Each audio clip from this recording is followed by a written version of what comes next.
Ayan, good morning mga kabiyahero. Panibagong umaga, panibagong hamon ng buhay.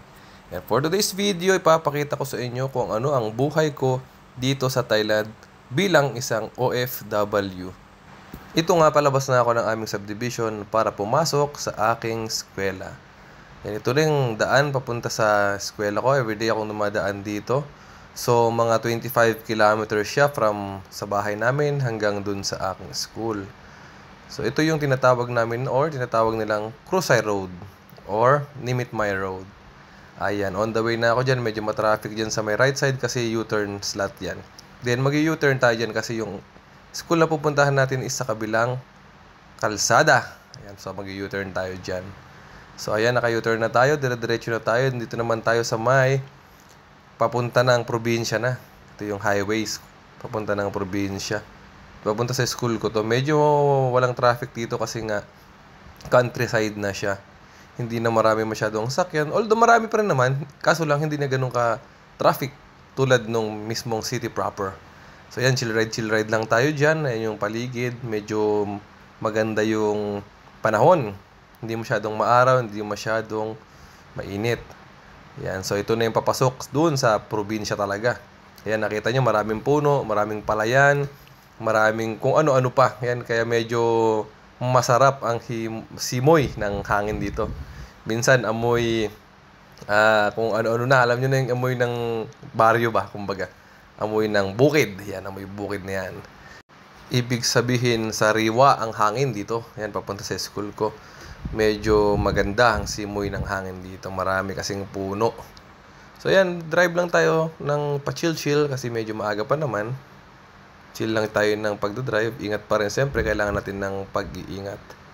So, ito na. Papasok na ako dun sa pinaka dulo ng papunta sa school ko. Yan, mas bukid na dito. Loob-looban na to kung baga.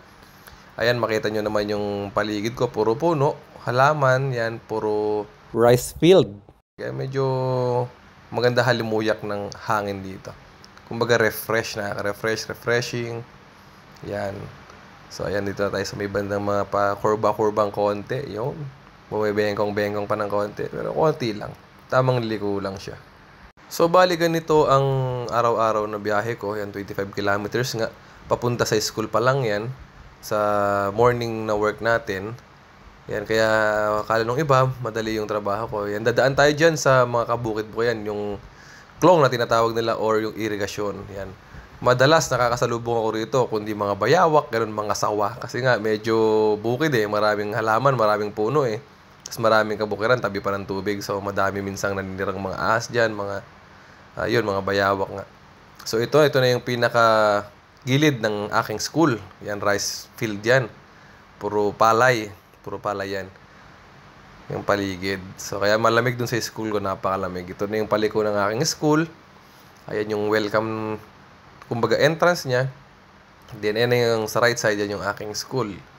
At yun, sa may left side na yun ang aming football field. Yan, nakarating na ako dito sa school ngayon.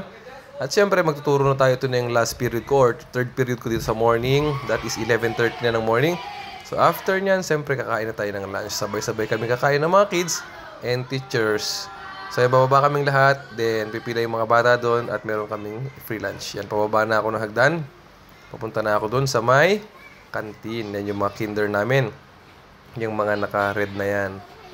So, ayan yung papunta sa aming canteen. Ito, andito si Teacher Fong. Yan, kasi magbebenta sila after ng lunch. Yung nagpako ano-anong tsura ng mukha ni Teacher Fong.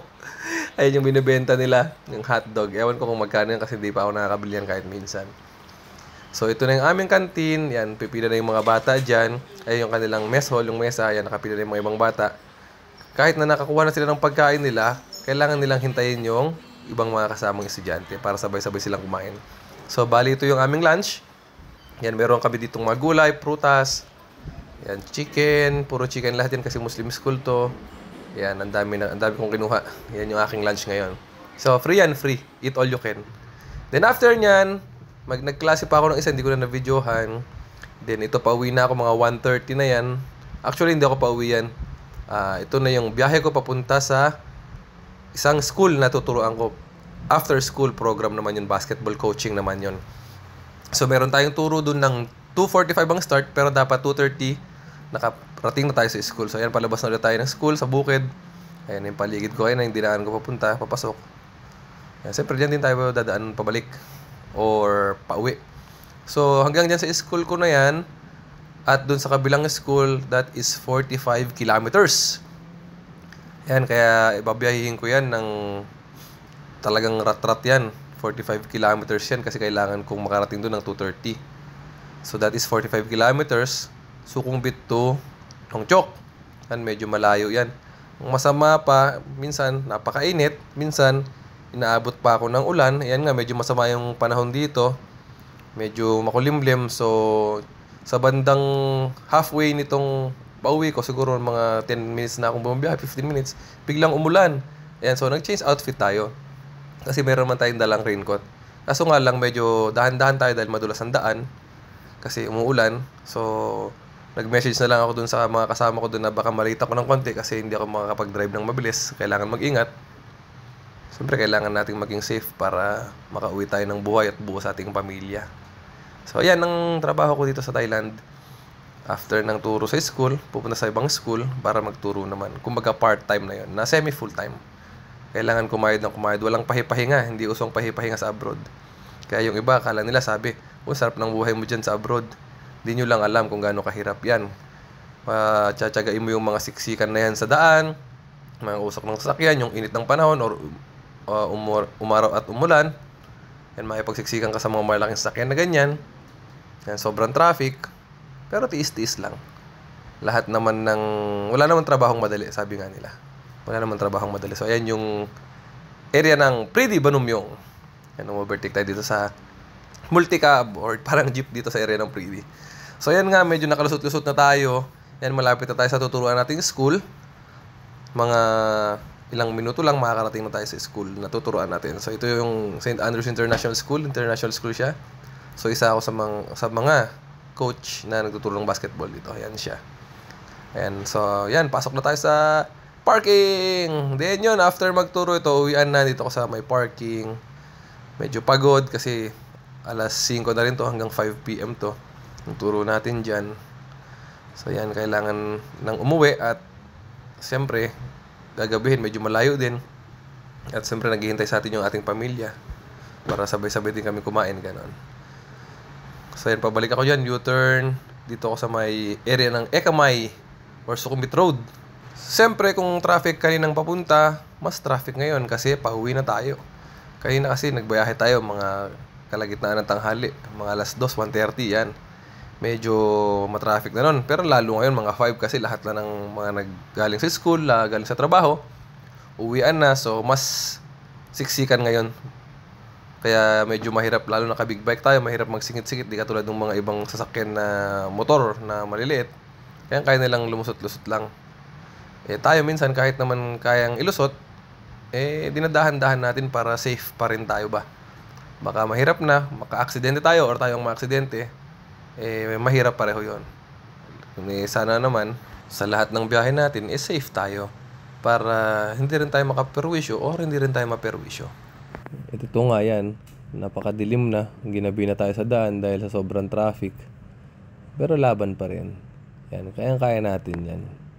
Pagtsatsagaan natin lahat yan para sa pamilya. So, ganyan yung buhay ko dito sa Thailand. Maghapong nasa labas, maghapong bumabiyahe, maghapong nagtatrabaho. Kaya yung iba, sabi nila, sarap ng buhay mo. Siyempre, OFW tayo. Alangan naman ipopost natin yung mga pangit, di ba? Ganun lang naman tayo eh. Ipinopost lang natin yung mga gandang nangyayari na gagawa natin sa buhay natin. Para akala ng ibang tao, sarap ang buhay sa abroad. Pero hindi lang nila alam kung gaano kahirap. Tiyaga lang talaga. Kailangan lang may sipag, may tiyaga, determinasyon, tsaka dapat may pangarap ka. So yan, nandito tayo sa may Ramkhamhaeng area, yan. Gigilid-gilid tayo dyan, gigitna-gitna, yan. Kailangan mong pilian yung daan kasi aming sasakyan, kaya ingat pa rin. Ito, bago ako makauwi, may nakita pa akong hatchback dito, napakaganda na ESI. Kulay yellow. Naka-lowered. So, ito na yung Siyek, Minburi. Pag nakarating na ako dito, medyo nakakahinga-hinga na ako, medyo nare-relax na ako. Kasi malapit na to sa bahay namin. Dito na ako sa may area ng Minburi area. Ito yung lugar namin dito sa Bangkok. So, medyo malapit na rin siya sa Suvarnabhumi Airport. Siguro mga 30 minutes na lang. So yan, sa left side yan yung Big C. Yan kami na mimili ng mga pagkain namin pagka wala na kaming foods. At dito sa left yan yung night market. Ito yung tinatawag nilang Paksoy Night Market. Minsan din mga MWF kasi yan, Monday, Wednesday, Friday yan. Minsan pag tinatamad na kami magluto or gusto namin kumain sa labas, dyan naglalakad lang kami para dyan na kami mag-dinner. Para hindi na rin kami mag-prepare. So yan, malapit na ako sa bahay. Ito na yung aming village. Ayan, nakauwi na rin ako. Hello, Soy 5. Yan, thanks for watching. Salamat.